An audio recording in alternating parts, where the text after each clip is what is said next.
අයිබෝවන් අද ජාත්‍යන්තර කාන්තා දිනය. ජාත්‍යන්තර කාන්තා දිනය වෙනුවෙන් ශ්‍රී ලංකා පාරිසරික වෘත්තීය වේදීන්ගේ ආයතනය විදිහට සංවාදයක් මෙහෙයවීමටයි බලාපොරොත්තු වෙන්නේ. මෙහි පළමු හඳුන්වා දීම සිංහල භාෂාවෙන් වෙන අතර ඊළඟ කොටස් භාෂා මාධ්‍ය දෙකෙන්ම ඉදිරිපත් වීමට බලාපොරොත්තු වෙනවා අවස්ථාවේ විදිහට. අපි මේ සඳහා යොදාගත්තා ශ්‍රී ලංකාව කියන්නේ කාන්තාවන්ගේ නායකත්වය බෙහෙවින්ම ලැබුණු රටක්. ශ්‍රී ලංකා ලෝකයේ පළවෙනි අග්‍රාමාත්‍යවරිය ශ්‍රී ලංකාවෙන් බිහි වෙනවා.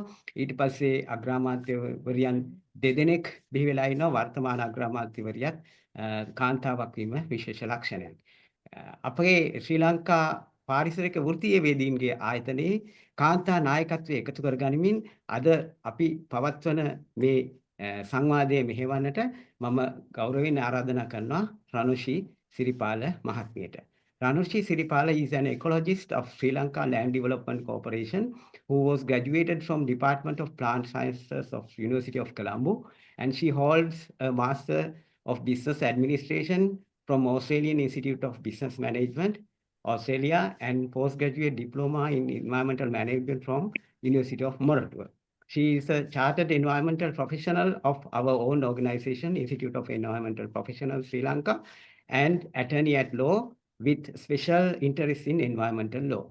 She possesses over 10 years of experience in urban wetland management with special focus on wetland biodiversity, urban lake management, and environmental stewardship and climate change mitigation and the adaptation. I think you are the best person to moderate this event. I would like to invite Ms. Ranushi Siripala to moderate this session. Over to you, Ranushi. Thank you very much, Mr. Atugala. So it's my pleasure to moderate this webinar with certain few great female personalities in the environmental field. So without further delay, I welcome you all for this webinar.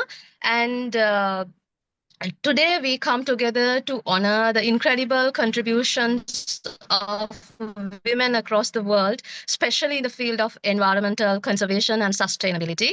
As an Institute of Environmental Professionals, we recognize the critical role women play in driving positive change, advocating our planet, and shaping more sustainable future.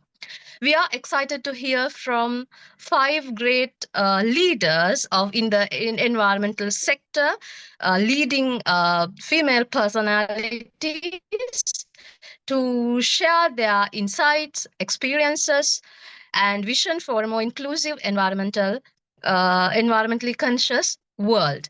Thank you for joining with us, and we look forward to an inspiring and enriching session ahead. So to initiate with the session, I would like to welcome our first speaker. She is a distinguished environmental professional in Sri Lanka, recognized for her extensive contributions to environmental sustainability and biodiversity conservation. She currently serves as the president of Institute of Environmental Profession in Sri Lanka, IEPSL, bringing her vast experiences to lead the organization. She is also recognized as a member of Institute of Biology and a chartered environmental professional. She has demonstrated success in promoting environmental and social sustainability in the business sector, especially focusing on sustainable consumption, production, and strategic and environmental impact assessments, and integrating biodiversity considerations into corporate practices at local, national, and international levels. Our first speaker, Mrs. Shiranee Yasaratne, her career reflects a dedicated commitment to enhancing environmental practices and promoting sustainability within various sectors, nationally and internationally. So today, Mrs. Yasaratne is here with us to speak specially about women as environmental leaders, breaking barriers and driving policy changes. Over to you, madam, to inspire us. Thank you, Ranushi. And I hope you can hear me loud and clear. Is it okay? Yes. Shiranee, we can hear you. Okay, thank you. Okay, so the Institute of Environmental Professionals, Sri Lanka is very happy to have this webinar today, especially because today is the International Women's Day, and it's a day that we shout out to all women across the globe who are silently working towards the cause of enrichment of our planet. And I'm also very proud that we have 5 of our very senior and very eloquent lady environmentalists on this panel, which will sort of shed some insight into some of the work that we do as a group. So today, as we all know, we are grappling with a lot of environmental issues. Climate change is upon us. There is no backing out on that. And also all statistics are showing that the country and the world is suffering with a heavy loss of biodiversity. So within this framework, we know that there is a powerful force quietly working to turn the tide, and that is women. Now, for centuries, women have been the silent guardians of the environment. We have many examples of this, and are the key players actually in conservation efforts. They have a very intimate knowledge of local ecosystems, especially in developing countries where rural women play a huge role in gathering knowledge, and they share a lot of intimate practices that have a bearing on sustainability, mostly with respect to their livelihoods. World over in industrialized countries, I think they are more bent on pollution control and perhaps destruction in other ways. But in Sri Lanka and other developing countries, women in the rural environment have a host of intimate knowledge about deforestation, droughts, all kinds of issues that are upon us. Now, they are generally considered as caregivers, resource gatherers, and farmers. And their reliance on natural systems for their livelihoods makes them highly attuned to environmental changes, driving them to develop adaptation strategies and preserve ecological knowledge through cultural traditions. We see this all over in countries like Sri Lanka. Now, from understanding the seasons to conserving water and soil, women have been live wires of the environment in agricultural practice across the country. Now, when actually we have seen through the experiences that we have gained over the past decades, that when women lead, they bring fresh ideas, innovative solutions, and a deep-rooted commitment to sustainability. Normally, I think all of these panelists that we have today will agree that conservation has traditionally been a male-dominated field. Yet, women have always been integral to the protection of our planet. From preserving traditional ecological knowledge to advancing cutting-edge scientific research, women's contributions have been invaluable. We all know about Dr. Jane Goodall. She revolutionized animal behavior studies with her pioneering work on chimpanzees in Tanzania. And Dr. Sylvie Earle is a marine biologist and explorer in residence for the National Geographic Society and has been a leading advocate for the protection of the world's oceans.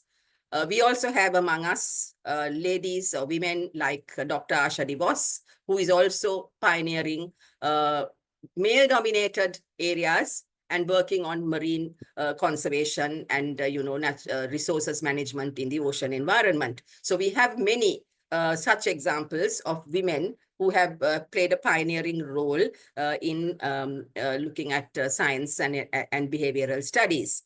Now, whether through fieldwork or laboratory research, women's roles in scientific research and is crucial for developing effective evidence-based conservation strategies. Now, the International Union of Conservation of Nature, IUCN, reports that women hold just 23% of senior positions in environmental organizations, while the WWF's 2020 Gender and Conservation Report shows that they make up less than 30% of global conservation professionals. So although women have an intimate knowledge and work a lot in environmental conservation issues, their role in governance and in the management of the environment is much less than what is expected. In fact, even if you take the statistics from the Sri Lankan Parliament, this round, we had much more representation of women in Parliament. We have about 21 women MPs, which is the highest on record. And even that is less than 10% of the number of MPs that we have. So women in governance is not really up to the mark according to some of the statistics that we have. We also see that in our own work. I mean, in fact, the representation in the governance boards of some of the major corporate entities and any other organization is also mostly men, and the women folk the numbers are not as much as it should be. The 2019 UNEP report also highlights that women represent only 17% of members in environmental governance matters. So these statistics reflect the systemic barriers limiting women's advancement. So the women are considered to be, important in the field of environment, but their roles in governance is not seen in the statistics that we are looking at. Now, what are these barriers that we tend to look at? Now, mostly they are structural and institutional obstacles, such as gender roles and abilities, which lead to biases in hiring, promotions, and salary decisions, to name a few. Now, we also have Sustainable Development Goal number 5, which talks about women and the girl child. And I think in Sri Lanka, concerted efforts are being made to have some clearer numbers reaching what our targets in goal number 5 in the SDGs, which looks at gender equality. And I think steps are being taken by the government and the people of the country to increase women representation.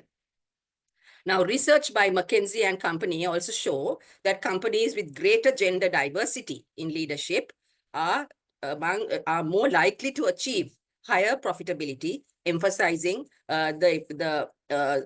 the importance of gender equity for more effective outcomes. So companies that are actually having a focus on gender, they say are achieving higher profitability, and when they start empowering their women in the work that they do. We as a nation have always had women in the forefront. Even in our own families, the mother has been a figure that has been highly regarded in a family. And I think we in Sri Lanka are more, gender equity is seen more than in countries like India and other nations in the South Asian region. So we actually show better statistics than in those other South Asian countries like Nepal and India and Pakistan and places like that. So basically, I think, Ranoshi, to answer your question, women are seen as a gender that is necessary and is taking the forefront in environmental management in their families, in their environments, within their communities. But the statistics are showing that the governance of women in the management of the environment in the South Asian nations, Sri Lanka included, is much less than what it should be. So basically, I'll stop there for now, and let's hear from the other speakers. Thank you, Madam Yasaratne, for the detailed and very inspiring initiation to today's discussion. And let's move towards our second speaker. Let me introduce our second speaker. She is Emeritus Professor, Engineer Niranjanie Ratnayake. She's a distinguished figure in civil and environmental engineering in Sri Lanka. She has made significant contributions to academia and professional engineering institutions. Any emerging environmental professional knows her contribution in giving the younger generations ample knowledge about the environment, and she holds the title of Chartered Engineer, Fellow of IESL, and Chartered Environmental Professional of IEPSL.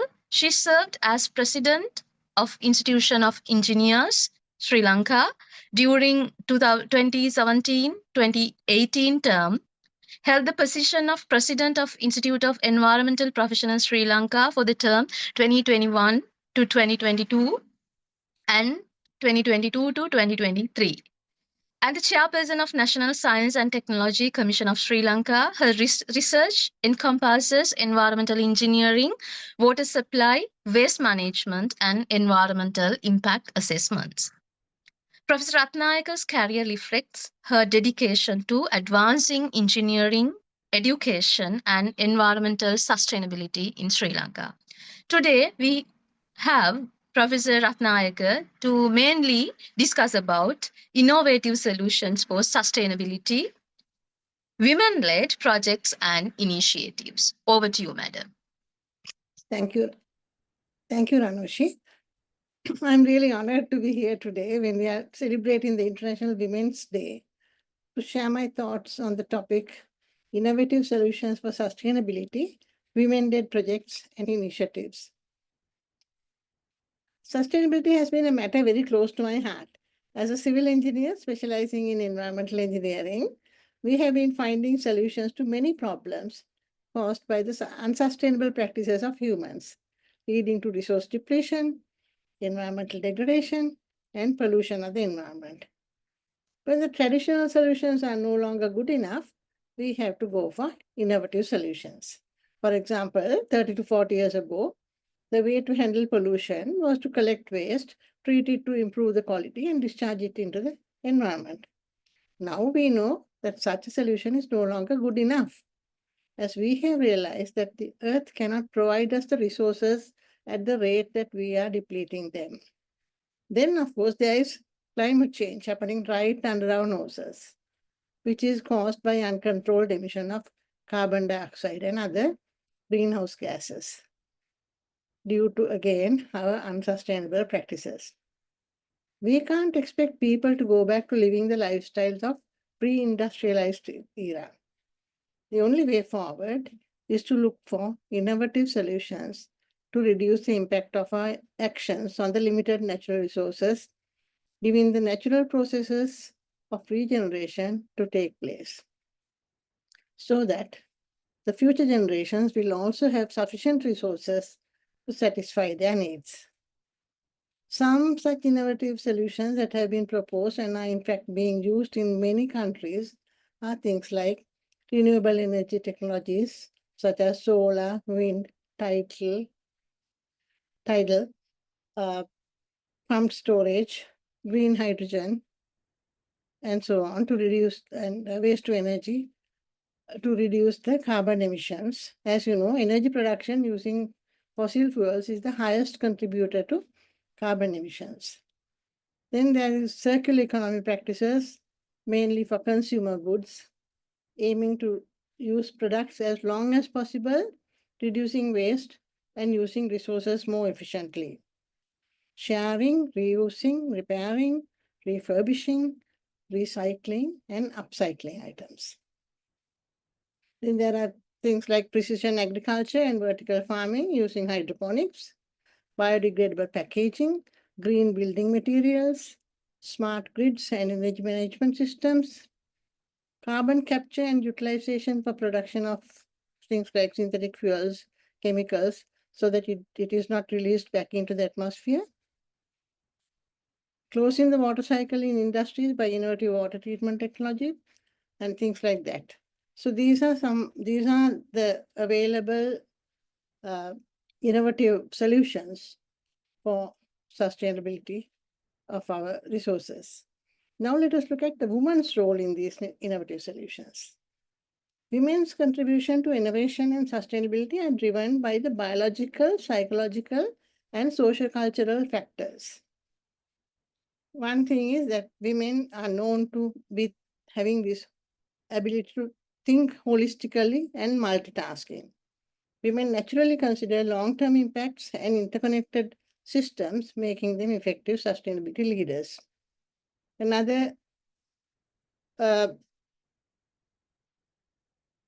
characteristic of women, which is very useful in leading sustainability initiatives, is the empathy and social awareness. higher emotional intelligence enables women to prioritize well-being and sustainability-focused solutions. Risk awareness and sustainable mindset of women also helps in making them any attempts that they do to go for sustainable solutions more effective. And the natural characteristic of women for caretaking and resource management in general, as our President already pointed out, resource management is something that is in the woman. So the traditional role is helpful in actually when it comes to doing things that are saving the resources. Those instincts really help. And of course, women are known to be inclusive when they are in decision making. Collective problem solving and stakeholder engagement is a natural part of how we women do things. So these are the things that make a woman more appropriate to lead sustainability initiatives. We can take global examples. For example, Patricia Combo, the founder of PK Green Enterprises, which is promoting sustainable farming and tree planting in Kenya to combat climate change. You can read about her efforts on the internet. Then there is this lady, Professor Veena Sahajwala of Adelaide, Australia, who actually has the nickname the Waste Queen, who is doing a wonderful work towards sustainability with the concept of microfactories, converting waste into all kinds of sustainable materials. One example is what she is producing with the help of the industry, what is called green ceramics. In Sri Lanka, also women innovators are addressing critically sustainable challenges in sectors like agriculture, health, and eco-friendly products, and even fashion design. To give a few examples, you may have heard of this Good Market Global, as well as Good Market Colombo. It is led by the co-founder, Mrs. Achala Samarawickrama, and it's actually a curated community of social enterprises, cooperatives, responsible businesses, civic organizations, networks, and change makers. They have a network where you can do online business as well as the Colombo Good Market, and its outlets are giving a platform for these vendors to actually market their products, and those products have to be sustainable products. Then another person, a lady leader that I have actually been working with is engineer Miss Jasmine Nanayakara, the founder of Real Life. Now, Real Life is a coaching network to provide life coaching, lifelong learning, and entrepreneurship. Through their community, the community-driven projects, and the different programs that they're doing, they are developing the skills of others, not only ladies, even men.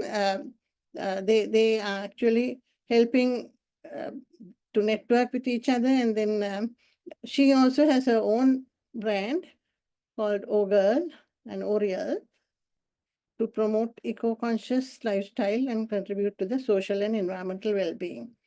So she has her own organic farming business, as well as many sustainable products like recycled paper cards,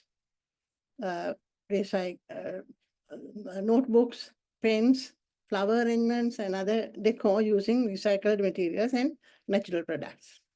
So actually, I'm happy to be an honorary ambassador for Real Life in Sri Lanka and a passionate advocate for social entrepreneurship. I firmly believe that empowering women in innovation is essential to create a sustainable and thriving future. one of my personal favorites is actually Mrs. Draupadi Veeraperumal. She has this upcycled, she calls them pre-loved saris. So she's the founder of Maya, a new story, where she upcycles used, she doesn't call them used saris, she calls them pre-loved, because we all love the saris that we have. But then there's a time when we can't use it anymore as a sari. Then she gets those, and then she has her own group of designers, and she makes the team makes these handcrafted gorgeous clothes and accessories. So, and as the literature shows that fashion industry contributes 8 to 10% of global carbon emissions and produces 92 million tons of textile waste annually, and 10% of microplastics dispersed in the ocean. So efforts like hers aimed at achieving zero waste by using all the fabric either in the makeup of a new dress or in accessories, patchwork design, or raw material for new creations.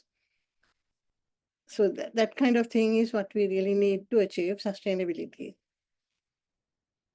So there are many more, but I will stop there because of time constraint.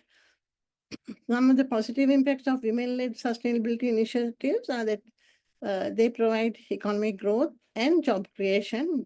Mostly they are giving jobs to the females who most of the time they can work at their own pace, right? And environmental conservation, many female entrepreneurs focus on reducing carbon footprint, promoting zero waste solutions, and restoring ecosystems. And social empowerment. Investing in women-led innovations uplifts communities, improves education, and enhances the quality of life of because women, as was again pointed out by Shiranee earlier, our society is such that women leads the family. So any enhancement to her life, her income will have the effect on the whole society. So in closing, I would like to say women-led innovations for sustainability are not just an opportunity, but a necessity for a better future. By supporting, investing in, and collaborating with women entrepreneurs, we can drive transformative change at both local and global levels. Let's commit to fostering an ecosystem where women's creativity and innovation can thrive for a sustainable world. Thank you. Ranushi. Thank you very much, Madam Ratnayake. So it's very insightful and inspiring, the facts you reveal in this forum. So with that, I would like to invite our next speaker.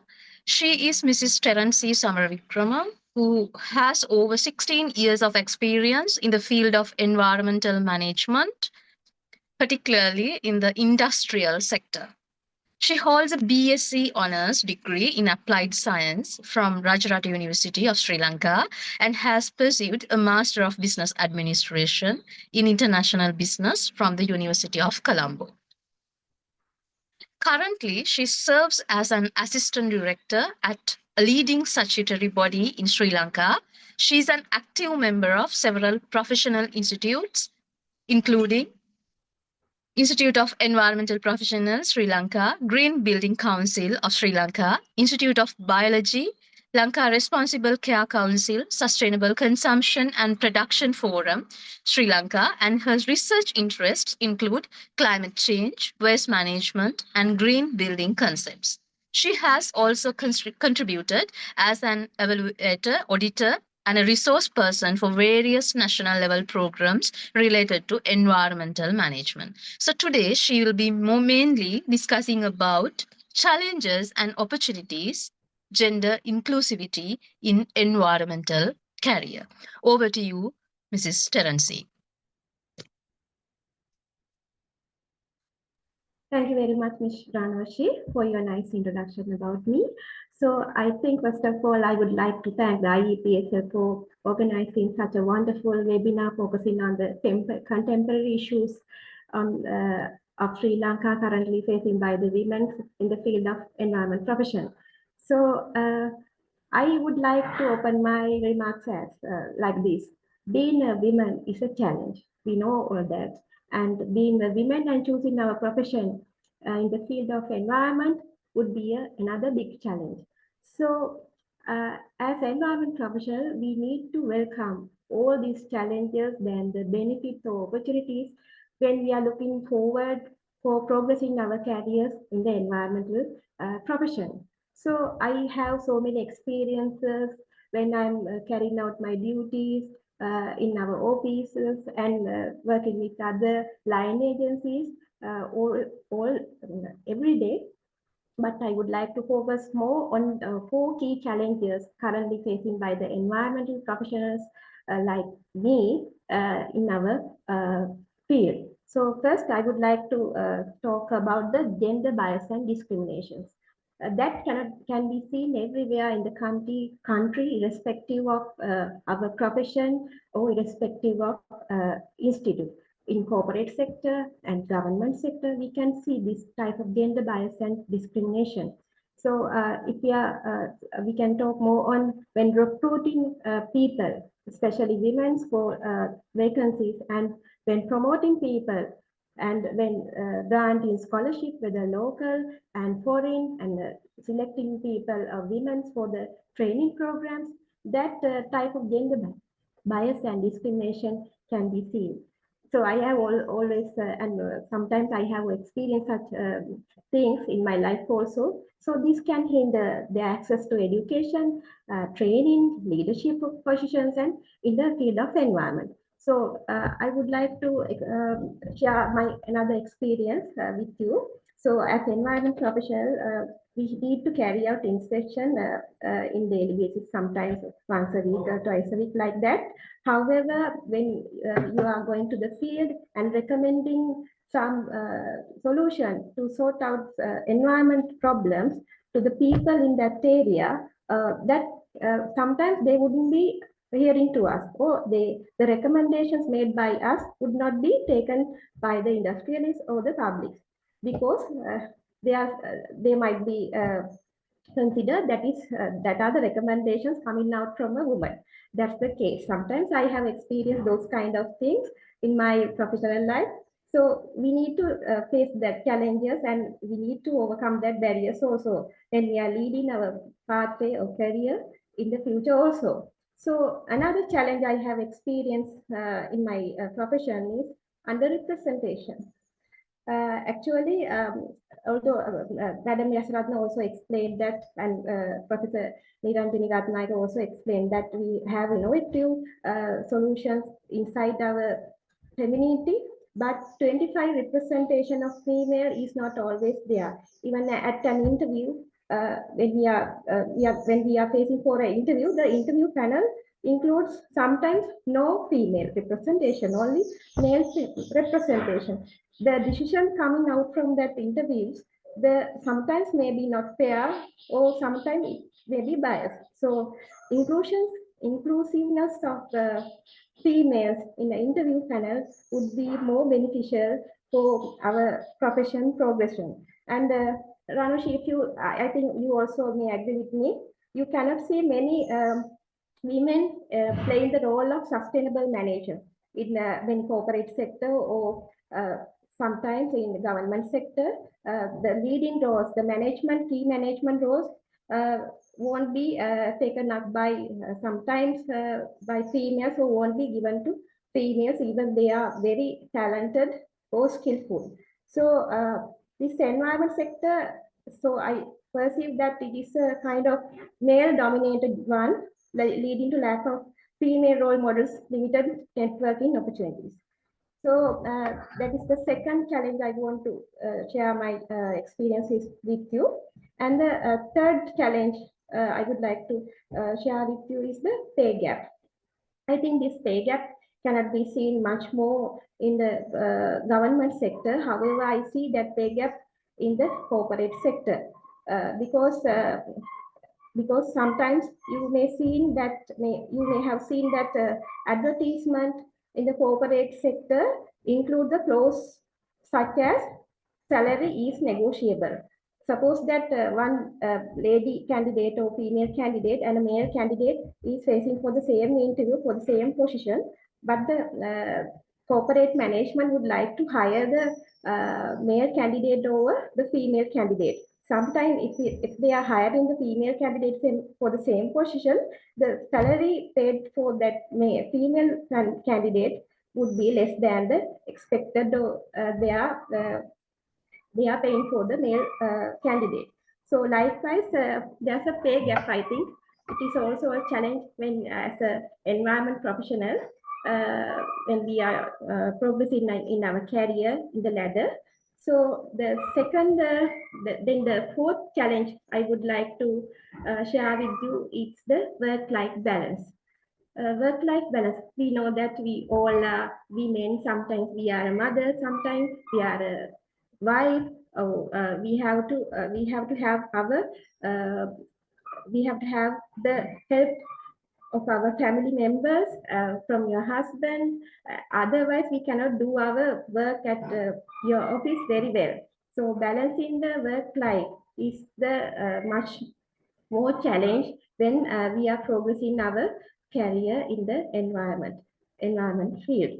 So that I would like to tell that even more I can elaborate, Ms. Ranoshi, but I think sometimes it may not be good to review some things in the government sector also. So I would like to conclude my challenges by these remarks. Thank you very much. You talk about certain like interesting topics. As women, we all like consider these facts, and also we have concerns on this. We'll further discuss on these matters during our discussion as well. So I would like to make this is the time for our next speaker. Let me introduce our next speaker.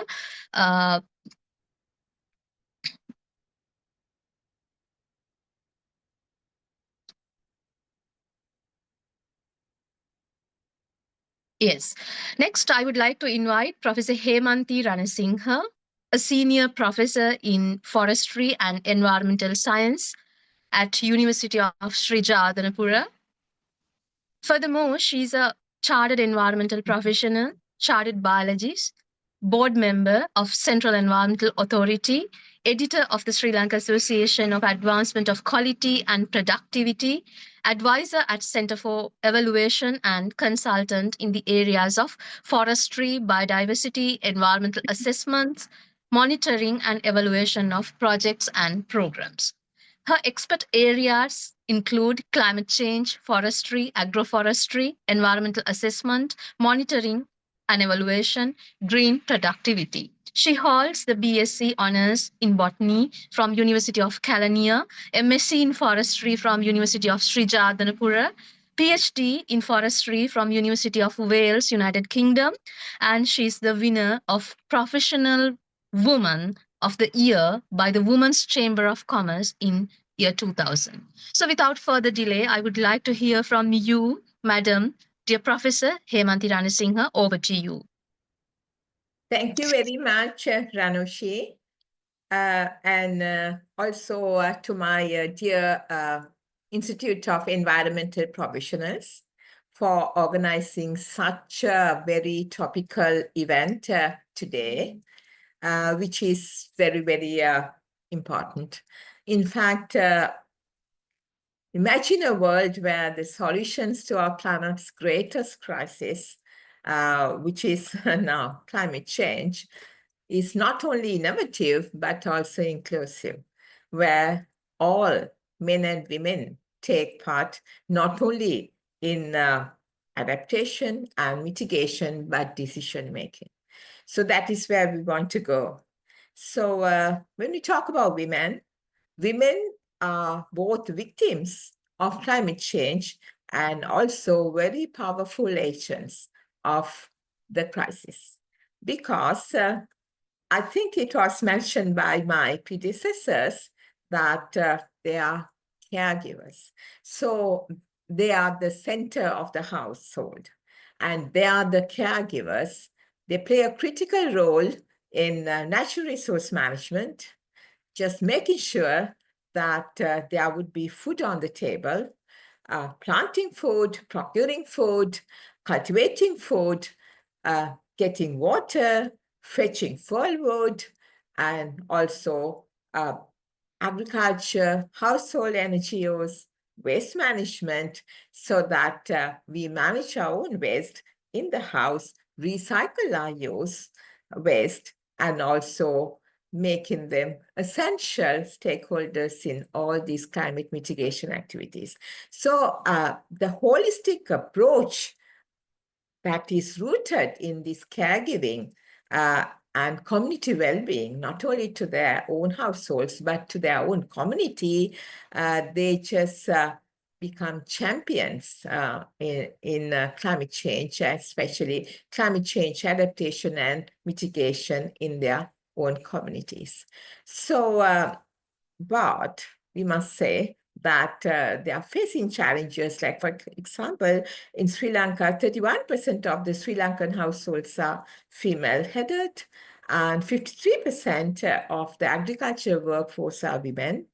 And also in rural areas, women report about 40% less access to climate information, especially early warning systems and so forth. But well, I would like to bring to the fore the innovations and the initiatives that women have taken with regard to climate action, both in our country as well as in neighboring countries, through their contributions in the agriculture fields, renewable energy, waste management, and also ecosystem restoration. So as we all know, like we do organic farming, especially we used to do home gardens. Everybody had home gardens, and women are very much instrumental in maintaining home gardens, which really needs very less external inputs by way of inorganic fertilization. So this organic farming, crop diversification, that is having almost everything that you need in your own home garden, diversifying your energy and input source, and minimizing the reliance on external inputs. And also agroforestry had really helped in reducing and better adapting to climate change. So, and also women are very, very instrumental in engaging in forestry, tree planting, conservation of trees and forest, and also social forestry initiatives, especially some initiatives even initiated by the Forest Department, not only in Sri Lanka, but in neighboring countries in the region as well. And also regenerative agriculture. This is actually, age-old practice, but now getting momentum. Like Prof. Niranjanie said, the innovations back to nature, because we are now looking back at the more nature-based solutions which had been there and which we forgot, but we want to resuscitate. So just nature being regenerating by itself and providing the necessary support. So women are very instrumental in making that happen. And also with regard to energy, because we all know that, we may have our own cattle, we may have our own compost at home, but we will be either make energy, biogas, or we compost and utilize them in our own gardens. So, and also with regard to solar panels, I mean, there are women groups which are instrumental in solar drip irrigation systems in agricultural farming in our rural Sri Lanka, and also household solar panels at community level, that is microgrids. So women had been instrumental in that one. And also with regard to the water management, conserving our water, like rainwater harvesting, having patahas, where water is collected when it's raining and and just seep it into our soils which are deprived of water, and also conserving the fresh water so that from saltwater intrusion, I mean, these are things that women have done as community groups in the country. And also the waste management is a very, very important thing that women do at home. So in addition to all that, the traditional methods of healthcare, because women know how to use the indigenous plants for healthcare, so that it is the various diseases which come by due to climate change, also like dysentery and this dehydration can be overcome by these indigenous knowledges. So these are just fantastic examples that I brought forward from our country as well as from the neighboring countries in the world. And also not only that, but they're very effective communicators, because women talk. And so when they get to know knowledge, they share among themselves, among their families, among the generations. But women have barriers. Barriers means, like I think my friends mentioned, because of them being women, maybe their voices are not as heard as men, their counterparts. And also they may have limited time to spend in community work because they have primary health caregivers at home. So they have to have a time to devote to their family activities, their children, household chores. And also they may have limited access to formal decision-making processes and limited access to finances, especially when it comes to loans and so forth, because some very complicated loan applications perhaps may get rejected because they may not have that much of confidence in applying for them. And also,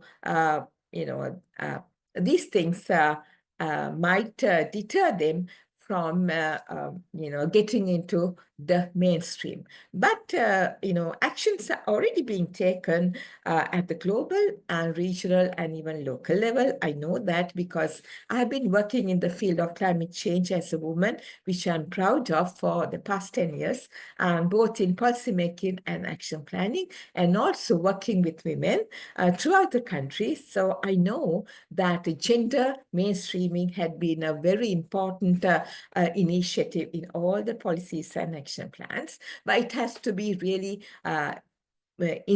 initiated and implemented in a more subtle way, I would say. And we need to support the women-led climate initiatives and provide them due recognition, because they may do it in their own ways, but we need to take them to the fore and recognize them, not only nationally, but even internationally. And also, like I mentioned, the more debacles of getting funding for their activities, their community activities. They may have the leadership, but they need to access finances. So these access of finances need to be done in a more easy way, so that it can be, sourced easily. And actually, primarily, the efforts need to be recognized. I'm so happy that Women's Chamber of Commerce at one point recognized all these women in entrepreneurship and in education and whatever. And I also was, happy and fortunate recipient of that prestigious award of Professional Woman of the Year. So we need to have more and more of this. Thank you, Ranushi, and thank you everyone for the opportunity given.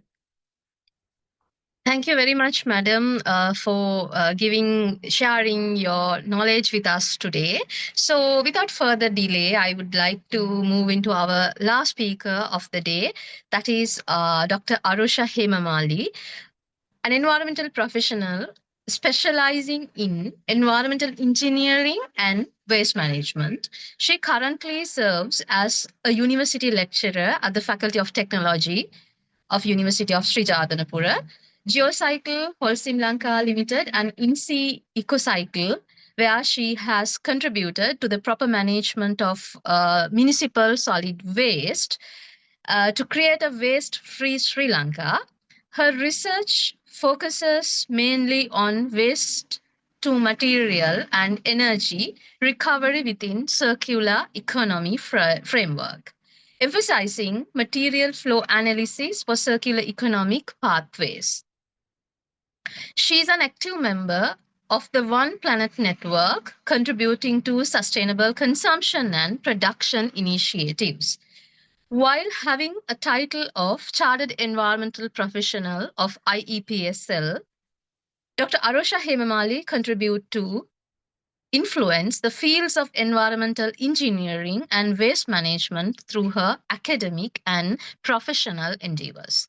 So today she'll be mainly talking about mentorship and capacity building, strengthening the networks for young women in the environmental field. Over to you, madam. Thank you, Ranoshi, for the wonderful introduction of me, and as well as thank you for environmental professionals to arrange this wonderful webinar.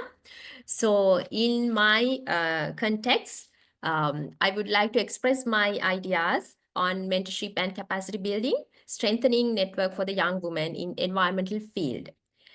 With my experience in, I would say, like more than 17 years in corporate sector, as she very correctly mentioned, and then moving on to the academia, experiencing most of the spectrum of these women professionals, how they have to work in the field and how they have been, I mean, challenges as previous speakers mentioned. And it's, and then how the, I mean, as a woman engineer, what are the importance of this mentorship as well as the capacity building in your career, right? Coming into the capacity building, it's very essential for youngsters, not only environmental field, but also any other field. Especially if we talk about in the environmental field, these expertise are very essential. The key skills with respect to technical, in environmental field, it's very vast, right? So if you consider in environmental field, there are a lot of subfields like ecology, geology, even hydrology. I mean, even the climate change area, there are a lot of fields that you need to gain your capacity building expertise. I mean, basically, if you are improving your professional career, you need to have capacity building in those areas. So at a youngsters, you need to identify what are your path in environmental field, right? So when it's come to the other skills like research and data analysis, soft skills, so those are common to any field, and even especially in the common in environmental field, you can gain those knowledge through the structured professional development programs as well. If I talk about on the capacity building and mentorship, those are like part and parcel of this development process, right? In this context, so if I talk about the mentorship, especially in the fields like environmental, those are rapidly developing and evolving fields. So I can describe the benefits of mentorship in 3 different angles, right? Firstly, basically the mentorship bridges the gap between your education and the industrial expertise, where industry is where you are applying your technical knowledge into the action, and then the policy making. So for the betterment of society. And secondly, it increases the youngsters' confidence in the society, right? Or the outside, how you face in the outside of your environment. Then thirdly, it also provides the hidden opportunities for youngsters. So all these will be supported through the proper guidance or the mentorship for the youngsters' career. So actually, the mentorship program serves to provide the guidance for guidance from experienced professionals. So especially, as I said, the confidence building, and then that will ultimately support for the job placement of the youngsters as well. So when you think of capacity building, as I said, it's the part and parcel of your professional development. In order to identify proper professional development career path, mentorship is essential. There can be professional mentorship programs as well as the informal mentorships. If I give some personal examples of myself, when I was at the very beginning of my career ladder, I got some opportunities where to have the networking with the related professionals where I'm working in my field, right? I got that challenge and the opportunity. I took that challenge as an opportunity for me. And then I had a very good opportunity to network with the professionals. However, there are certain informal mentorships set up, which I got benefited through my organization to engage and develop my professional developments. So those are the areas that as an youngsters, young environmental professionals, you can explore. And apart from that, I mean, since I'm now on to the lecturing,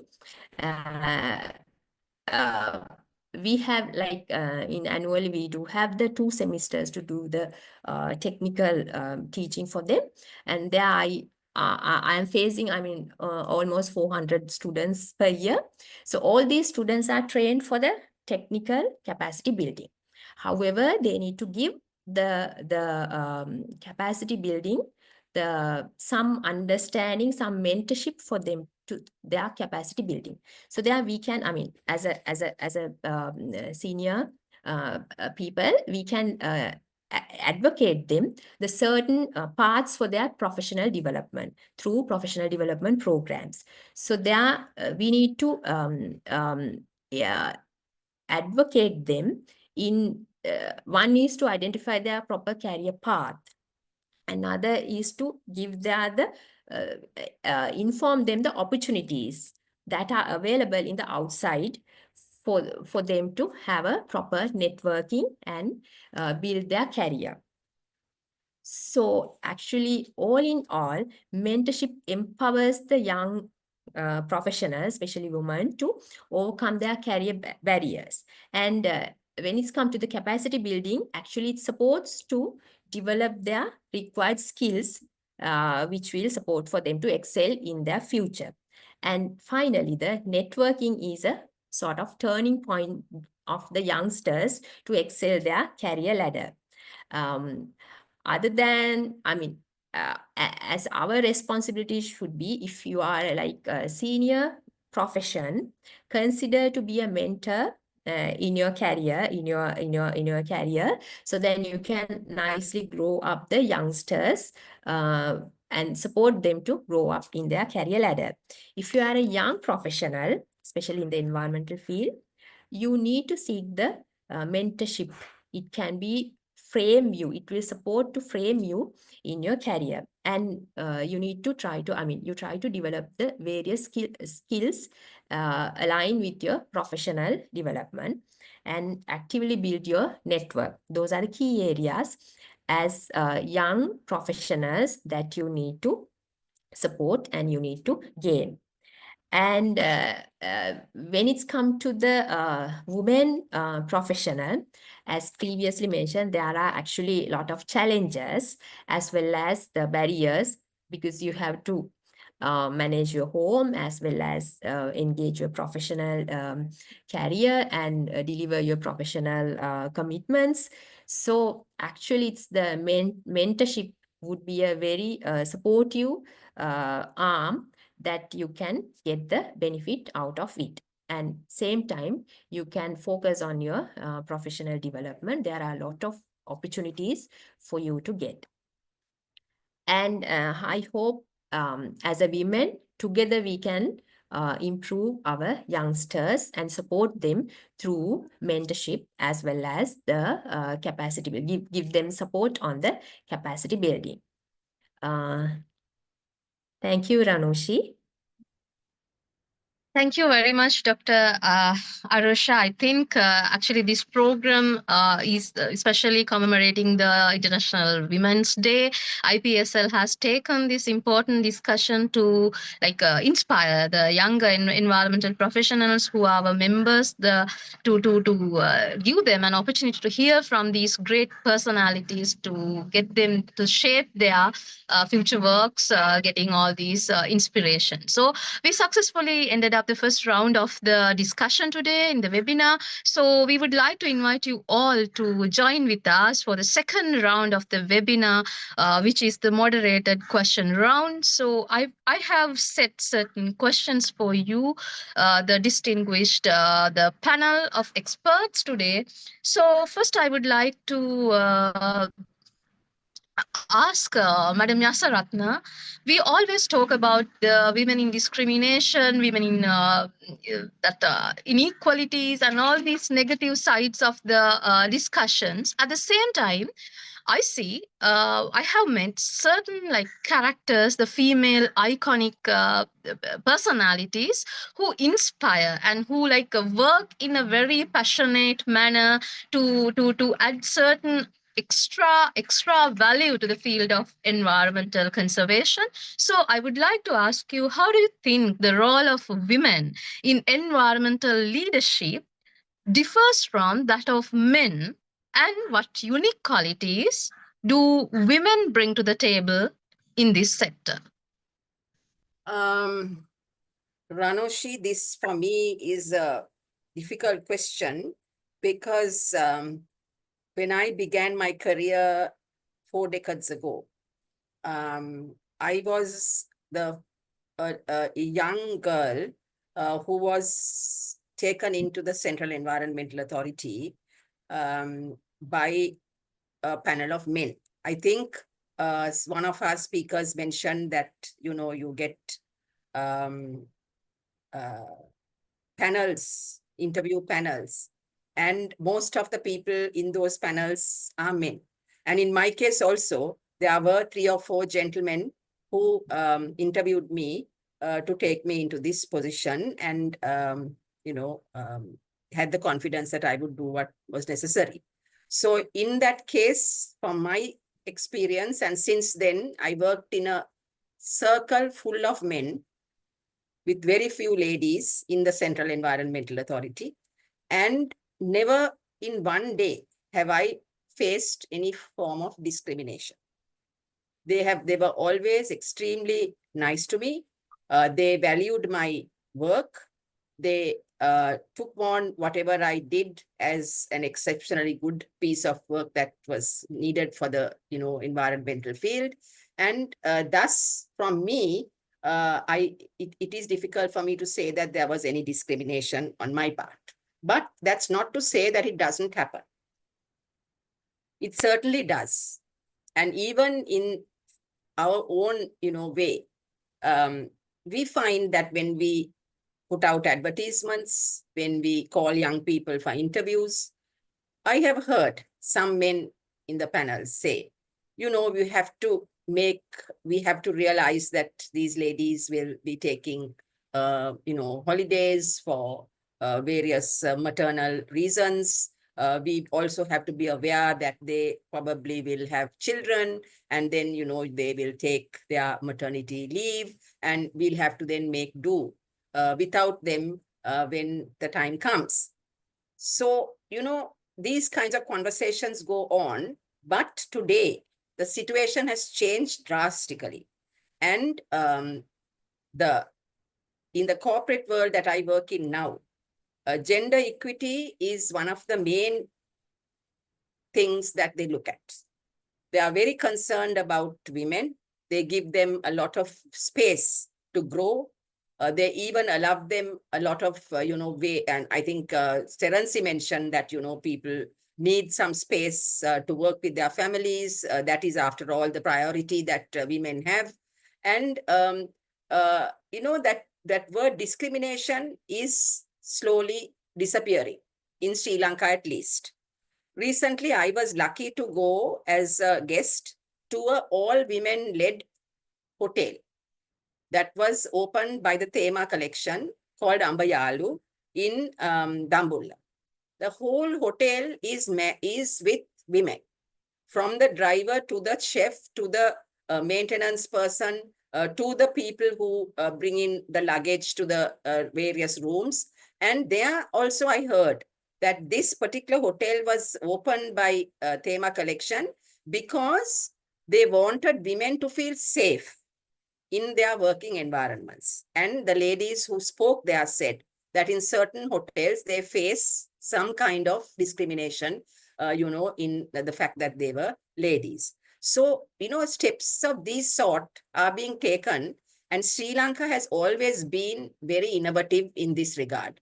And this hotel was acclaimed as an excellent example of where a whole sector recognized that women are able to even change, maintain various structures, look at, take control of the kitchen, do all these things. So it was a very proud moment for me to be there.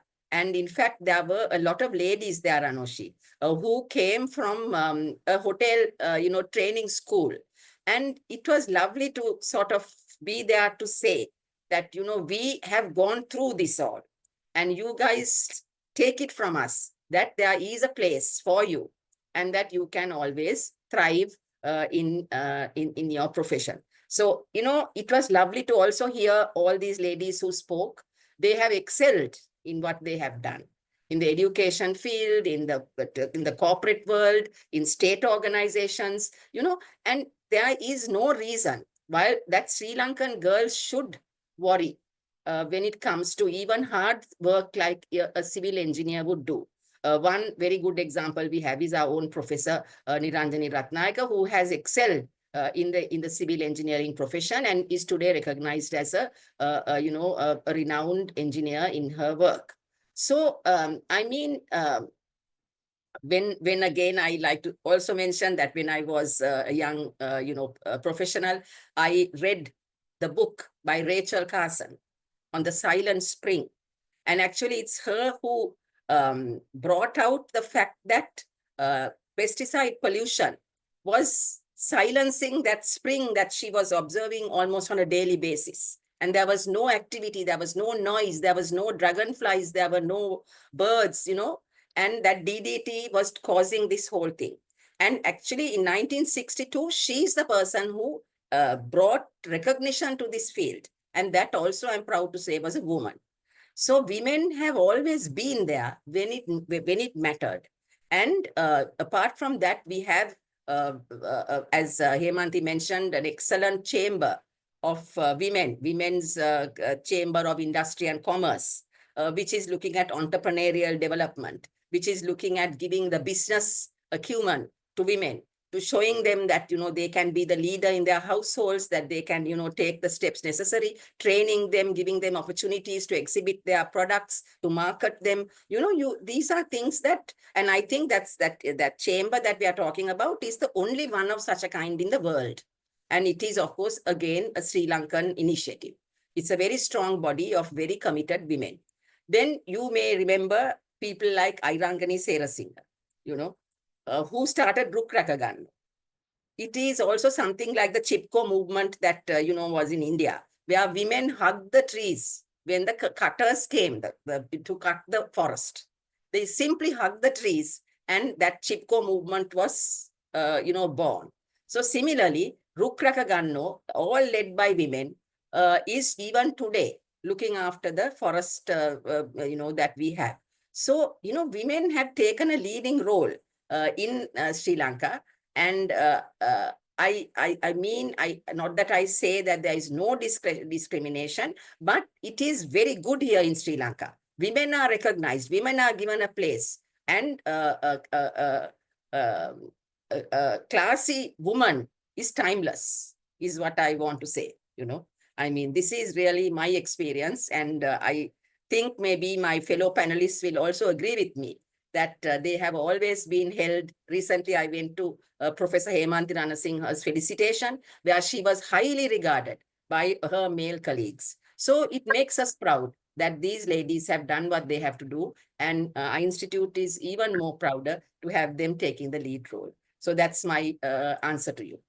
Thank you. Yes, thank you very much, madam. And I also agree very much with you because what as environmental that emerging environmental professionals, we have to be always committed, regardless of the gender. I think we have to have the good attitude and also the commitment. With the attitude and commitment, I think in any profession, any that the budding professional can go a far to a long distance without any doubt. Thank you very much, madam. And then I want to pass a question to our next speaker, Professor Niranjanie Ratnayake. So you were talking a lot about the innovation and how the women can engage in the innovation and also with the sustainability of environment. So there's a trend in the society that most of the time women engage with earning or a career with the household hassles, especially when they want to have an income. Especially you mentioned about the women who engage with the crafting and recycling to make the products and things like that. There are a lot of entrepreneurs who are starting with these requirements, and we have a doubt how long they can go with what they have initiated, because there could be some other social factors affecting on the continuity of all these the initiatives as well. So with that background, I want to ask you, madam, what trends do you see emerging in women-led sustainability initiatives, and how can we ensure that these projects continue to lead the way in shaping the future sustainable development? Yeah, thank you, Ranushi. Actually, I feel quite happy with the way things are moving forward because, a few years ago, these were not, there would have been certain things happening, but now it's very transparent, it's very apparent. And I think one of the things that is helping these lady entrepreneurs is, the social media and web-based marketing and all that is available. I think that's really that infrastructure is there now for them to communicate with others and do networking and also marketing, selling their products and all that. So to me, the future seems quite good for our women-led sustainability initiatives. And the other thing is they are able to penetrate the global markets with the web-based things that are happening. And for example, this Good Market is having the local initiative as well as they are reaching out to the global sustainability products and services. So I think IT and the communication, the communication improvements that are happening is really giving a boost to these women entrepreneurs. And the other thing, of course, is the creativity of these women is incredible, actually. You can see that the things that they are coming up with. And with the, hopefully the country will have a better tourism in the future. And that is going to be a real boost to these sustainable products because, it's not just doing something for the sake of doing it. They have to show the benefit to the global warming or whatever, the environmental conservation and calculation of carbon footprint, and show that what they're doing is reducing the carbon footprint. And those are the marketing edges now, actually. So I think we can see quite a good future for these initiatives. I don't see any issue with the sustainability of these. And although they are led by women, of course, they are having men working together with men in teams. So I think I personally, I think that it's a good thing that's happening in future. Ranushi? Yes, thank you very much, madam. I think yes, you pointed out certain important facts, the advancement of communication, because we with the communication advancement, the technological advancement, we can reach the data, we can analyze the market conditions very like quickly. I think being an engineer, the emeritus professor in the field of engineering, when you talk about the marketing and importance of like blending all these things for the sustainability, I think or the listening the women who listen this program, they have to like keep in mind whatever you do with the technology and the product or whatever you do, you have to like be very communicated, and we have to be open eyed. You have to like keep on like improving your marketing strategies and everything to reach the sustainability of all these innovative projects and everything. Thank you very much, madam. And then I would like to give the opportunity to Mrs. Terancy. Actually, from your perspective, how would you assess the current state of gender inclusivity in environmental careers, and what key challenges still remain for women in the field? Because we see when it comes to the CEA or wildlife department, even my organization, I can see there are the women workers, women professionals in the field, but when it comes to a particular project or a particular activity, the number of women who actively engage with that is very less, even though like we are occupied, how we commit to the project in that way. Like with that, what do you think, not the number wise, how many like women are engaged in the field of environment? I would like to like have a focus how actively all these women engage with these activities with compared to the male in the field of environmental management. Over to you. Yes, Ranoshi, I think we need to be more tactful and we need to have some strategies when addressing policy changes and structural shifts. I would like to come up with some solutions like to have remote work options, flexible work policies we can introduce into our institutions, whether government or corporate. We can have that flexible work policies with remote work options. However, I know that as a government employee, since the physical appearance is a must at government institute, and also the audit department officers will come and check your physical appearance at the office, that not be somewhat easy thing to implement in our organizations. And we can introduce flexible hours, especially for environment professionals. We can introduce flexible hours because we are trying to be in the field more than while in the office. So, and I would like to talk, we need to have a comfortable wear. While you are practicing as an environment professional, we need to have a comfortable wear. Unless despite of wearing a sari or sorry, I have a nice experience, if I'm allowed to share with you. When I was in a regional office, I was at a hostage of our village for more than 8 hours time. That is due to a miscommunication of our recommendation and implementation of that recommendation by the industrialists in the wrong way. So as a consequence, I had to be under hostage for more than 8 hours, wearing a silk sari. Can you guess the situation? Until standing for more than 8 hours and wearing a silk sari, and ultimately I was threatened by the people. I will set you on fire, like since you are wearing a silk sari, like that. You can guess the situation I have faced at that incident. So I think as environment professional, at least the environment professional, women environment professionals shall be provided or flexibility in wearing their office attires without wearing always the sari or sari.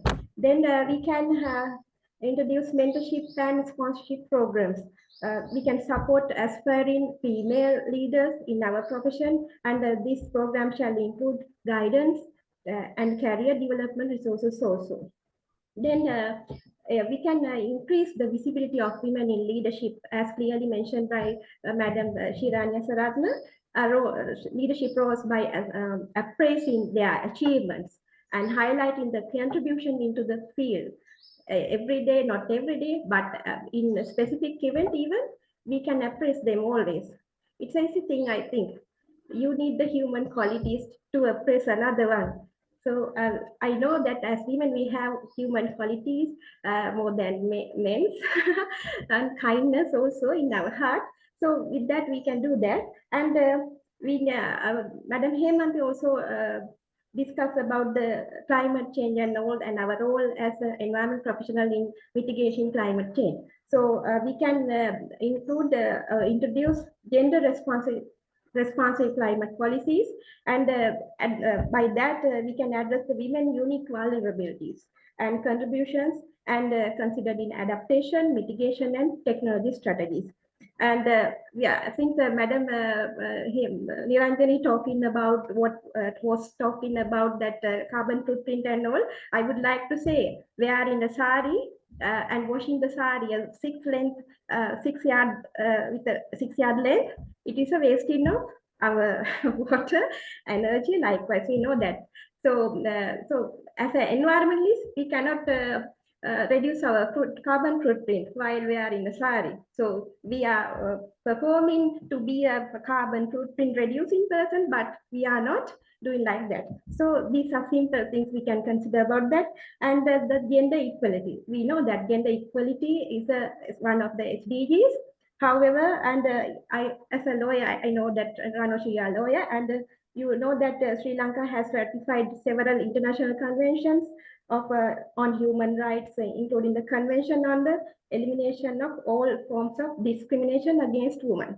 So we can implement, while having those policies inside our institution, inside the country, but implementation, I think it is has a much barriers. So I think with that, I think we can address the gender equality and shall be maintained in all aspects, everywhere we can and wherever possible as an environment professional. And I would like to invite all the women in our field to come forward and marching towards for a sustainable future, facing the challenges, overcoming the barriers, and ladies, we can do it. Yes, Ranasi, that's my words.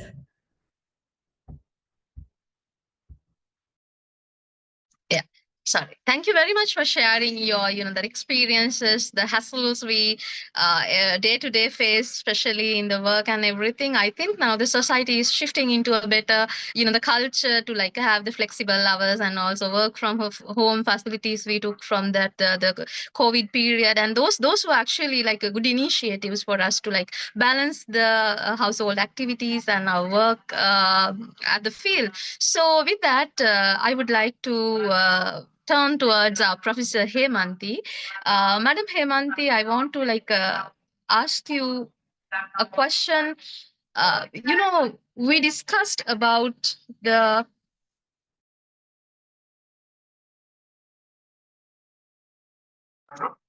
Yes, excuse me. Yeah, we discussed about how that the women has the mother, especially the mother, and all these like the women has the village women, and everyone has contributed to the environmental protection, maybe through the waste management, maybe with the home gardening, and also these simple, still very important tools they possess. So with that, I want to ask you, how do you believe empowering women at the grassroots level can help drive larger scale climate action, particularly in the vulnerable communities most affected by the climate change? So I know that you have vast experience in especially the fields such as agriculture and the climate change, how they are like affected and how they are contributing to the climate change, either knowingly or unknowingly. With that experience, I want to like have an answer to this particular question.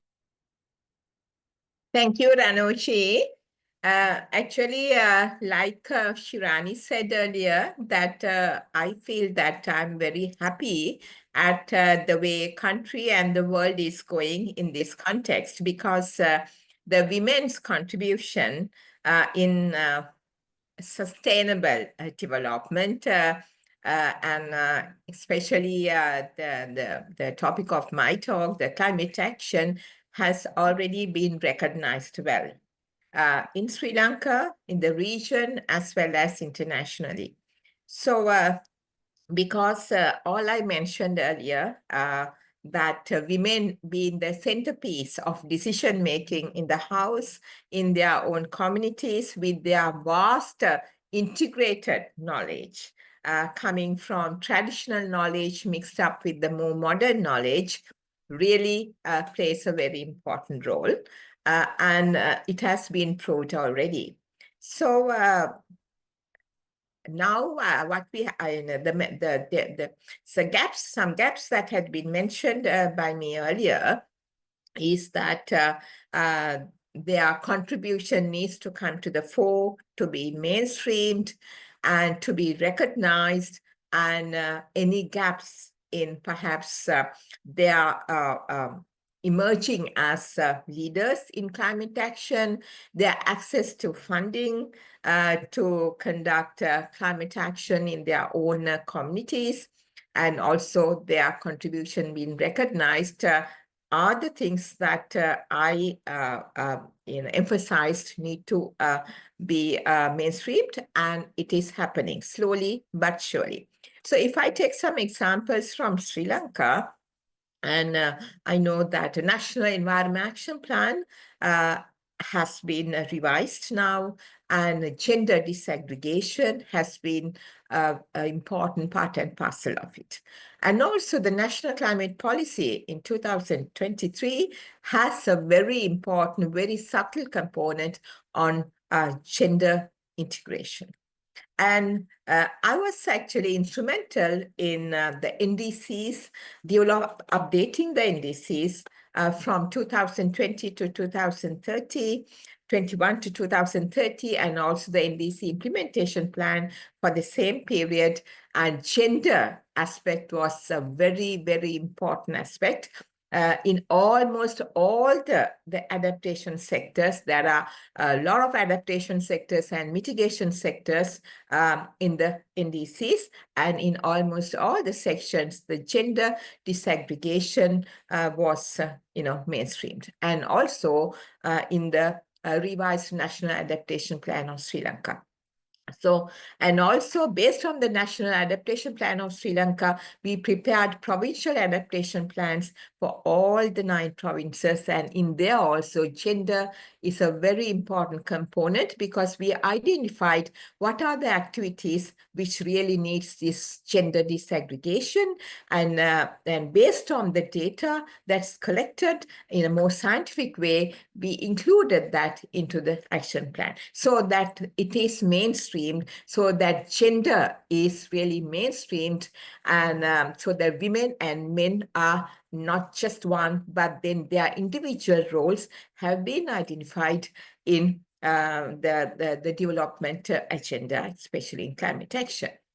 So at the international levels also, there are a lot of movements like UN Women Empowerment Program, Women in Climate Network, UNFCCC Gender and Climate Change, UNEP Sectoral Solutions, all have a very important slot for women as well as men, identified separately for their individual and exclusive roles in climate action to further and to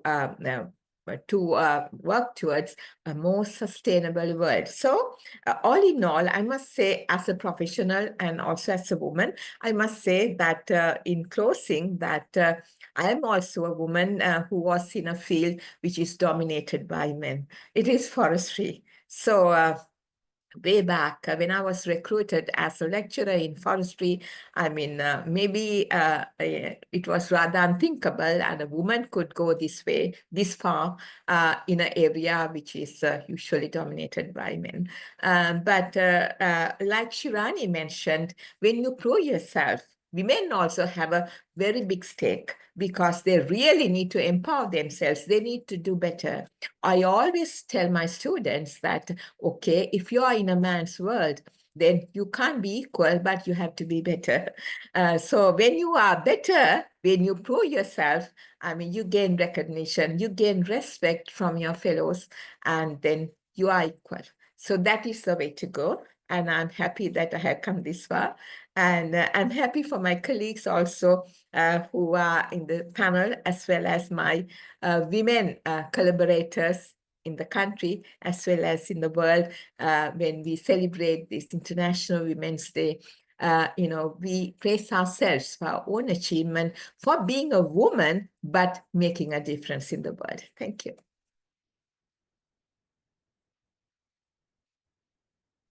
Yes, thank you very much, madam. And I think all these our today's speakers are very, like, very exceptional role models for our, like, the future leaders in this sector. That's why we had this event also, this webinar also, especially with you all today, in parallel to the IEPSL month we declared recently. And thank you very much again. And then I would like to move towards Mrs. Arosha Hemali. So my question to you is capacity building. We all know it's vital for personal and professional growth. And what specific skills do you think young women should have to enter into this environmental field, and how these all the mentorship programs should be, like, shaped to cater the requirements of that emerging trends and emerging requirements in this environmental field with your experience and with your knowledge? Over to you. Yes, Ranushi, thank you for that very valid questions. Actually, when it's come to these different types of capacity building and the CPD programs, you need to have the skills, like technical skills, like as an environmentalist, how to conduct an EIA programs and the various auditing. And when it's come to climate change, climate financing, so those are the, I mean, those are some examples of the technical skills that environmentalists would require. There are various opportunities for them to acquire this knowledge. For example, if the youngsters are the part and parcel of these professional organizations, even for example, an IEPSL, there are a lot of opportunities for them to gain this knowledge, and there are structured programs for them to acquire this knowledge. Not only that, if they are onto the certain corporate organizations, those organizations will give the support for them to enhance this particular knowledge onto the environmental field. And especially onto the waste management area, there are a lot of programs for these people to engage. When it's come to the corporate environment and the organizations, there are a lot of, conferences, networking events for them to gather these technical skills, as well as even previously also I was mentioning that certain skills on data researching and data analysis. So those are another good evolving fields that the youngsters need to gain their knowledge. Right. When it's come to the mentorship, as I said, there can be structured mentorship as well as the informal mentorship. So you can gain these skills through these the particular CPD programs. And the only thing is, students, that the youngsters, they need to identify the areas where they need to gain this particular knowledge.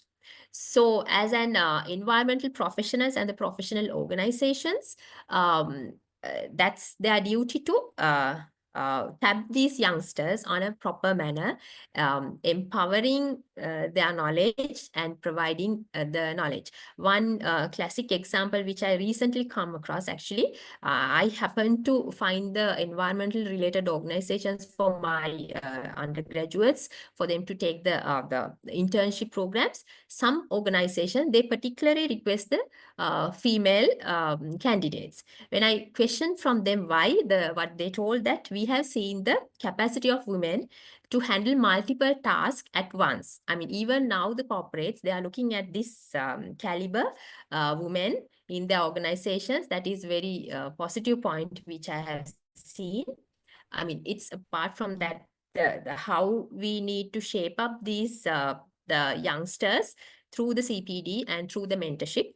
But the output has come like that. Even some corporates, they required a female professionals in their organizations because of this ability that we all know as women. We have that capacity of tackling multiple tasks at once. We all know that we are handling our household experience, household activities, as well as the professional things. So that has been reflected in the outside world as well. So those are the classic examples which I want to share with you all. And thank you. I mean, thank you for the organizing for this. And this is very good opportunity to reveal our experience with the community. And finally, by improving strong network, mentorship, and cohesiveness among the ladies, we can build a better future. Thank you, Ranushi. Ranushi, you are muted. Thank you very much for that detailed answer. With that, our first moderated question round completed in that way. So we have received certain questions from our listeners, and this is the opportunity for us to answer their questions. First question, I think the first question, this is about how that the networking among the environmental professionals, the female environmental professionals, the networking will contribute to policy changes, and they want to listen an example of your experience, how you have successfully networked with that or the relevant stakeholders, maybe the partners, maybe to bring out the certain important policies in the field of environment. So I want to forward this question to Madam Yasaratne. So I expect an answer from Madam Yasaratne on how that the networking has been contributed to policy development in the field of environment. As I mentioned before, when you talk about networks, one of the strongest women's networks that we have in Sri Lanka is this Women's Chamber of Commerce and Industry, which was set up in 1985. And when I looked a little bit at what it's doing, it's looking at empowering women, networking, skill building, and also mentorship. It also acts as a think tank. And one of the many, one of the things that they do is to help to transform policies essential for economic growth of the nation. So advocating policy reforms is said to be one of their main areas of work. And basically, Ranushi, what I think their main job is to look at entrepreneurship and representation and increasing the voice of small and medium-sized enterprises to, be heard and also to be brought in. Now, Hemanthi mentioned that she managed to get into the national environmental policy a little bit about gender equality and, these things. So I think rather than a single person, advocating for these things, and as you know, the government changes policies. I mean, we can't. It is the role of the state. So normally, it is not collective voice that is heard, but single voices. So it is important that these chambers and, these networks are sitting in those tables so that they bring a lot of the voice of many people to the discussion. So, I mean, if I go and sit there as an individual, as an environmental professional and say something, it's much stronger if I come from the Institute of Environmental Professionals, which has 1,000 members, and I carry the voice of that association. So the importance of associations comes into play here, and in fact, I have some role to play in Biodiversity Sri Lanka, which is a private sector-led association of 100 members. Now, when one of those members sit there, they bring the voice of all 100 together. So I think it is more and more important to form these associations, and especially IEPSL has a huge role to play. And we have been, advocating for policy reforms, all along the way in various policies and other instruments that we have been reviewing and, giving our own ideas. So I think IEPSL, Institute of Biology, any other association that works with the environment and of course the women in them should play a strong role, and more also the women's chambers of commerce and industry, which is a single body that, works on these. World over, you also get other think tanks like Women Environmental Network, which is also looking at climate leadership, food justice, toxic-free future, and UN Women, UNEP, WCMC, all these are networks that, are in existence. And also I found out that there is an environment code index that ranks countries on how they translate gender and environment mandates into national planning. So the countries have been ranked, and I noticed that India is 56th in a number of 146. So I'm sure Sri Lanka would also be there, but it would have a lower rank, I'm sure. So the thing is that, these kinds of indices also will show us how we are actually integrating, the gender and environmental mandates into national policy. And I believe that networks are absolutely important to do this in the current trend. So my message is that organizations, associations should watch what's going on and be a larger voice so that anytime, every time a woman stands up for herself, she stands up for all women. So I think it's important that we realize that. Thank you. Yes.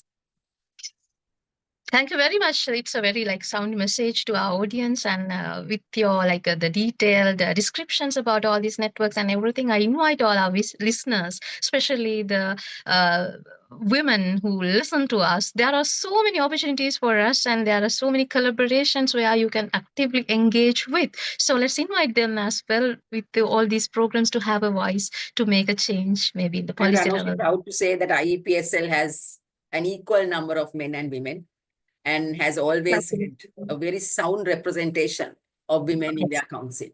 So I think it's showing the trends for the future. Yes, it's a good sign. With that, we have another question. I thought of forwarding this question to Professor Niranjanie Ratnayake, as she was mainly talking about the innovations. And what unique challenges do women face when leading sustainability projects? And how can these barriers be addressed to encourage more women to lead innovative solutions in the field? Basically, it's about the challenges women face in this the innovative solutions, and what are the suggestions to overcome all these barriers. Over to you, madam. Yeah, thank you, Hanushi. Let's see if I can do justice to that question. Okay, not only women-led sustainability initiatives, everyone has a problem of funding. More so for the women, because they are basically the training that they get is comparatively less, I think, for preparing proposals and things like that. So one major barrier that we can see is the funding, access to funding. How can you put up a proposal and get the funding? And whether you have the collateral to, if it's a bank loan, how to go with the collateral that is required. So things like that. And another thing probably is the market penetration.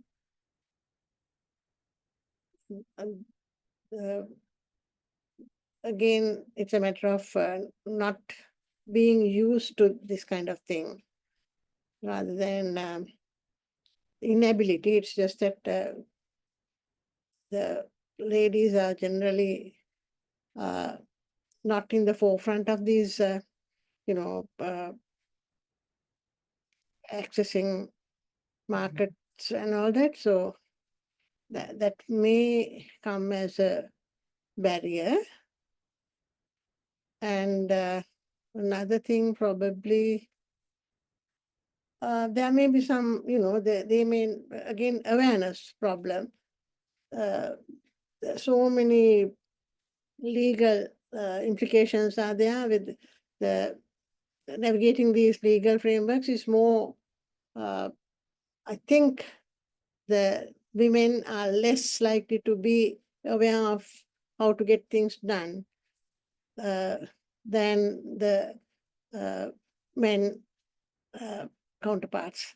So these, I think, would be the problems or the barriers that will hinder the progress of women-led sustainability initiatives. Now, to look at what can be done about it,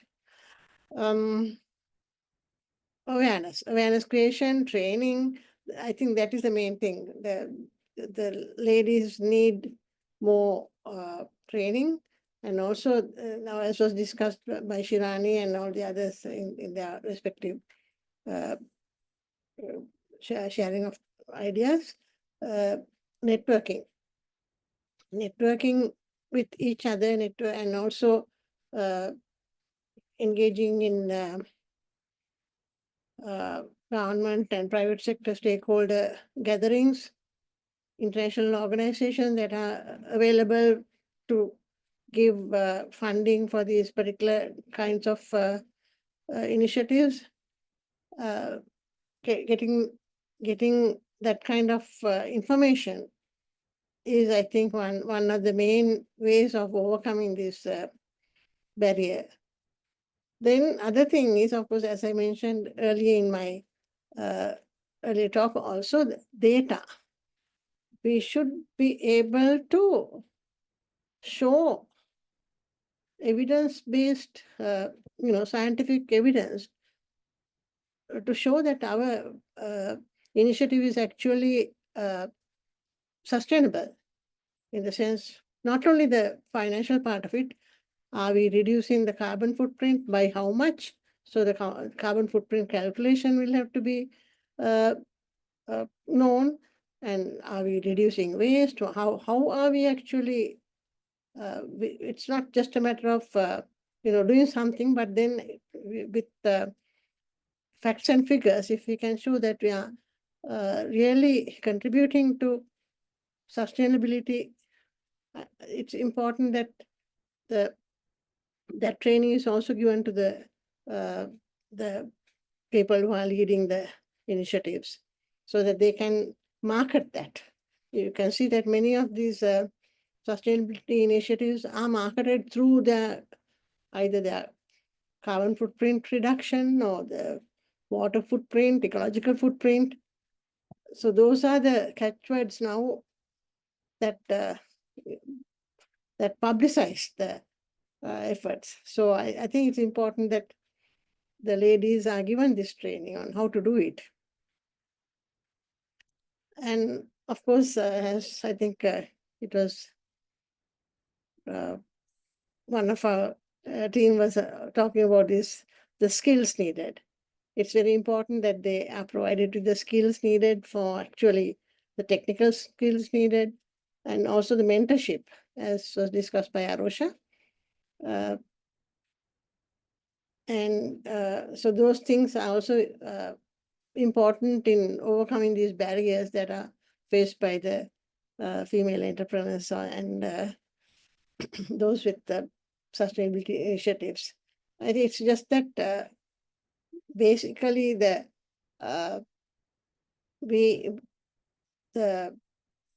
that they are not having the knowledge, but how to get it into the system, out into the world is something, and also to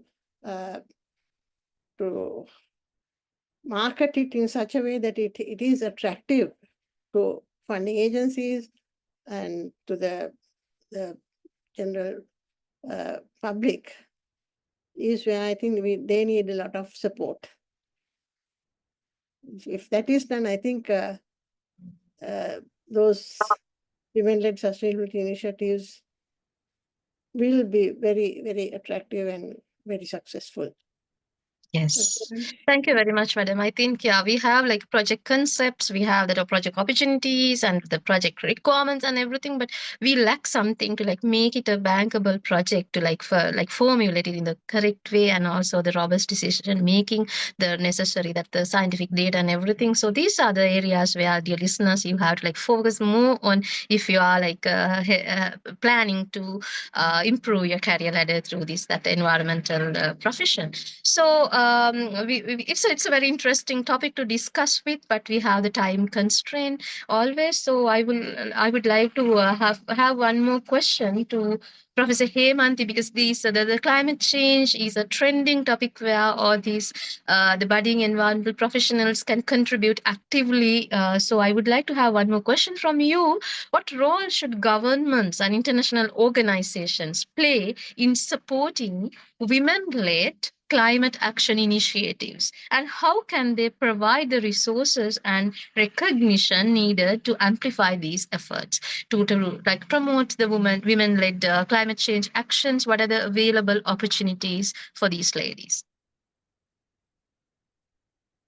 One moment. Thank you, Ranoshi. Yes. Actually, as I said, Ranoshi, we have really started the journey already, which I'm happy about. And I think we all are happy because although, the debacles that women face in this scenario had been recognized, action also had already been taken, and it's been taken. But to answer your question in a very subtle way, yes, policy support. As I mentioned few policies, few policies on climate change, but climate change is a cross-cutting area. So it really encompasses all the sectors. So, but when we looked at individual policies in Sri Lanka, we found that gender disaggregation had been recognized only in few policies. So therefore, we need to, spread it. We need to revise the existing policies as much as possible to integrate gender disaggregation with the supported by data to mainstream the gender aspect into the subject policies. And dedicated funding streams, especially for women-led climate initiatives, are very important because maybe that the funding available are common, and sometimes there are, funding which applications which are very complex, so that women, some women, especially in the rural areas, may not be able to be successful in it. But then we need to have dedicated funding schemes, specially targeted to them, because they really have everything else, the leadership, the inspiration. But if it is the debacle of really filling a form properly to get the funding, we need to support them as well. And also, we need the women's representation at all levels, which is not very common, actually. Although we talk about women, we celebrate women, but when we come to the real management, only few women are in the management. And we can give a lot of reasons for, like, the responsibilities at home, and we don't have enough time because our mainstay is looking after the household and the children. But yes, it is very important that their voices are represented at all the levels, from the grassroots level until the international climate negotiations. So this has to happen. And also the data, like Professor Niranjanie mentioned, we need to supplement all this information with data. So we need to collect gender disaggregated data, which will help to supplement our initiatives towards this action. And if there are any social or legal barriers, then we need to break them. Because maybe in some countries, not necessarily in Sri Lanka, women do not have the ability to own land. I mean, that kind of thing. And also they don't have enough time because they don't have enough social support to look after their household chores. So this really need to be looked in. And capacity building programs should be designed especially for women's needs, like Arosha mentioned. And also, overall, the international organizations should create platforms to amplify women climate leaders and facilitate South-South knowledge exchange and also South-North knowledge exchange so that they are really part and parcel of the world's climate action. Only then that we really can have equal partners, women and men, in ensuring a sustainable world. Thank you, Arushi. Thank you, Sanushi. Thank you very much, Professor Hemanti. Our time is running out, so I would like to, before we winding up everything, I want to have the message from all our distinguished speakers today on this special the International Women's Day 2025. What is the message you would like to give in general to the listeners of today's forum? So let's start with Professor Yasaratne, then Mrs. Yasaratne, and then Professor Niranjanie, Professor Hemanti, Dr. Arosha, and also Mrs. Samarawickrama. So we can have a message from you all on this special day. From me, we are very happy to be part of this today. And I only want to say one sentence, and that the call is very clear. And for the sake of the planet, women's voices and leadership must be amplified. That is my message to all ladies, girls, and the younger generation that is coming up today. So enjoy your day, and it is your special day. Thank you. Professor Niranjanie. Yeah, from me,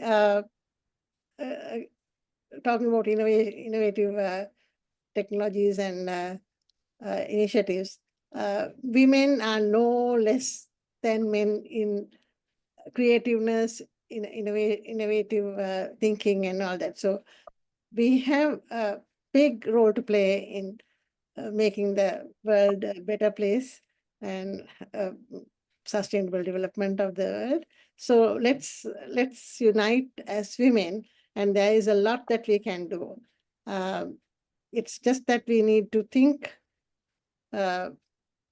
scientifically, actually, so that whatever we do, we have to back it up with facts and figures. So our case will be much stronger. I think women, we have a good future, I'm sure. With women's participation, the world can become a better place.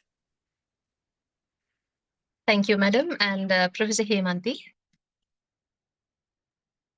Yes, Sanoshi. Actually, it's not on climate change only, but all perspectives of life. And actually coming from me, my personal experience, if you want to win a man's world, don't be equal, be better. Thank you very much. Yes. Dr. Arosha, we would like to hear from you also. Yeah. Actually, empowering young women in environmental field through mentorship and capacity building create sustainable change. We all can do it. Actually, if all of us can unite together, we can make a big change in the world. Thank you, Ranushi. Thank you very much. And last but not least, Mrs. Terancy Samarawickrama. Yes, my message on this International Women's Day, we can make the change, we can initiate the change by facing the challenges bravely and tactfully, so we can harness the full potential of women in this field. Thank you very much, Mr. Anoshi. Thank you very much, all the speakers today, and also the listeners, I think you all will understand. Since we are celebrating the International Women's Day, we particularly talk about the women and women engagement in the environmental sector. But I think when we get our planet as a whole, in the as an entire community, as the entire society, we all have that the responsibility to work on the betterment of the environment. And there, the women, you have a special voice to make it a better place, as all our speakers pointed out, highlighted in this today's discussion. So I make this is an opportunity to thank all the members of IPSL who organized this incredible event, and especially all the men who are behind this event today to support us, especially Mr. Abdugala and also Mr. Asiridavela, who initiated this program, and also Mr. Trishan, who helped us to have this discussion today successfully. With that all, enjoy your day and enjoy. This is the special International Women's Day, and empower yourself to be a better person in the future. Thank you very much, everyone.